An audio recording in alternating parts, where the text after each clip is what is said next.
Bismillahirrahmanirrahim. Assalamualaikum warahmatullahi wabarakatuh. Perkenalkan, nama saya Cica Amelia dengan NIM 20040100039 dari kelas Ekonomi Syariah 6B, Fakultas Ekonomi dan Bisnis Islam IAIN Palopo. Adapun tugas presentasi yang akan saya bawakan pada hari ini yaitu penilaian dan kinerja karyawan pada mata kuliah Sumber Daya Manusia dan Ketenagakerjaan, di mana dosen pengampunya yaitu Bapak Muhammad Alwi, SEMEI. Sebelum kita membahas lebih dalam lagi mengenai penilaian dan kinerja karyawan, alangkah baiknya kita mengetahui latar belakang dari pembahasan kita.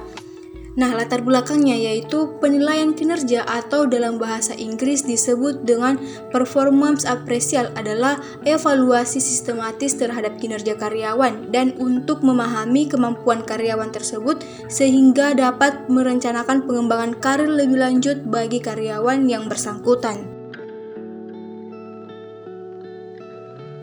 Penilaian kinerja karyawan yang bagus itu tidak hanya dilihat dari hasil yang dikerjakannya saja, namun juga dilihat dari proses karyawan tersebut dalam menyelesaikan pekerjaannya. Kinerja sendiri merupakan hasil kerja, hasil dari keseluruhan proses seseorang dalam mengerjakan tugasnya. Penilaian kinerja karyawan dilakukan setahun sekali untuk melihat kualitas karyawan demi pembangunan perusahaan. Penilaian kinerja memiliki banyak arti, salah satunya menurut Schuler dan juga Jackson pada tahun 1996, di mana menurut mereka, penilaian kinerja merupakan satu sistem formal dan terstruktur yang mengukur, menilai, dan juga mempengaruhi sifat-sifat yang berkaitan dengan pekerjaan, perilaku, dan juga hasil termasuk tingkat ketidakhadiran. Performance atau kinerja merupakan hasil atau keluaran dari satu proses, di mana menurut pendekatan perilaku dalam manajemen, kinerja itu sendiri adalah kuantitas dan kualitas suatu yang dihasilkan atau jasa yang diberikan oleh seseorang dalam mengerjakan pekerjaannya. Menurut Tangki Lisan, penilaian kinerja adalah suatu keadaan yang berkaitan dengan keberhasilan organisasi dalam menjalankan misi yang dimilikinya yang dapat diukur dari tingkat produktivitas, kualitas pelayanan, responsivitas, responsibilitas, dan juga akuntabilitas. Kemudian, menurut Faisal Rifai, penilaian kinerja mengacu pada suatu sistem formal dan terstruktur yang digunakan untuk mengukur, menilai, dan mempengaruhi sifat-sifat yang berkaitan dengan pekerjaan, perilaku, dan juga hasil termasuk tingkat kehadirannya. Dengan demikian, penilaian kinerja adalah hasil kerja karyawan dalam lingkup tanggung jawabnya.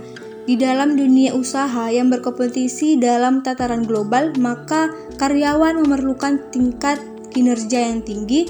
Pada saat bersamaan, karyawan memerlukan umpan balik atas hasil kerja mereka sebagai panduan bagi perilaku mereka di masa yang akan datang. Kemudian, kinerja merupakan prestasi kerja, yaitu perbandingan antara hasil kerja dengan standar yang ditetapkan pada perusahaan. Kinerja adalah hasil kerja secara baik, kualitas maupun kuantitas yang dicapai oleh seseorang dalam melaksanakan tugas sesuai tanggung jawab yang diberikan. Kinerja adalah hasil atau tingkat keberhasilan seseorang secara keseluruhan selama periode tertentu dalam melaksanakan tugas dibandingkan dengan berbagai kemungkinan seperti standar hasil kerja, target atau sasaran atau kriteria yang telah ditentukan terlebih dahulu, telah disepakati bersama. Kinerja merupakan hasil kerja dari tingkah laku. Pengertian kinerja ini mengaitkan antara hasil kerja dengan tingkah laku. Sebagai tingkah laku, kinerja merupakan aktivitas manusia yang diarahkan pada pelaksanaan tugas organisasi yang dibebankan kepadanya. Kemudian selanjutnya fungsi penilaian kinerja. Nah, menurut Byers dan Rui, fungsi penilaian kinerja adalah untuk pembuatan keputusan administratif yang berkaitan dengan promosi, pemberhentian, pemutusan hubungan kerja atau PHK, dan peningkatan upah berdasarkan atas jasa karyawan. Nah, fungsi lain dari penilaian kinerja yaitu mendorong peningkatan kinerja. Seperti yang saya ucapkan tadi, fungsi lain dari penilaian kinerja adalah untuk mendorong peningkatan kinerja. Nah, dalam hal ini, penilaian kinerja digunakan sebagai sarana komunikasi dengan karyawan mengenai bagaimana mereka bekerja dan sarana apa yang diperlukan untuk mengubah perilaku dan sikap mereka, serta sarana untuk mengembangkan keahlian dan pengetahuan yang mereka miliki. Kemudian selanjutnya yaitu tujuan penilaian kinerja. Nah, menurut Valamis, penilaian kinerja karyawan memiliki beberapa tujuan. Tujuan pertama yaitu agar karyawan mendapatkan pengakuan dan penghargaan pencapaian atau kontribusi yang dilakukannya. Tujuan kedua yaitu agar karyawan mendapatkan kesempatan untuk menerima promosi atau bonus. Yang ketiga, agar karyawan dapat menentukan area spesifik dari keterampilan yang ingin ditingkatkannya.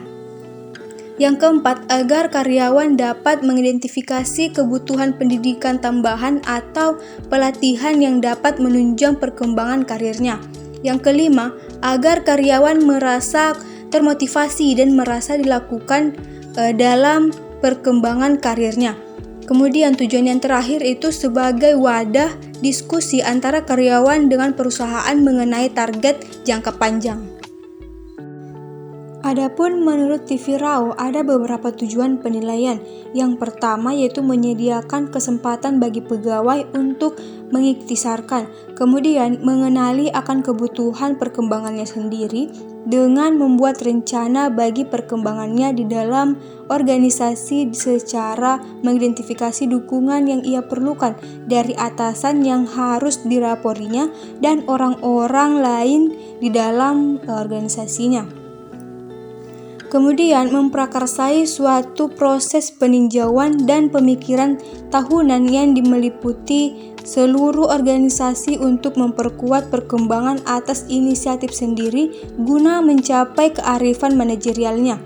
Yang terakhir yaitu menyampaikan kepada atasan yang harus dilaporinya sumbangannya apa yang sudah dicapai dan direalisasikannya supaya ia mampu meninjau prestasinya sendiri dalam perspektif yang benar dan dalam penilaian yang lebih objektif. Secara spesifik, tujuan dari penilaian kinerja yaitu sebagai dasar pengambilan keputusan, sebagai dasar meramalkan kinerja dengan cara merealisasikan hasil tes dengan hasil penilaian kinerja.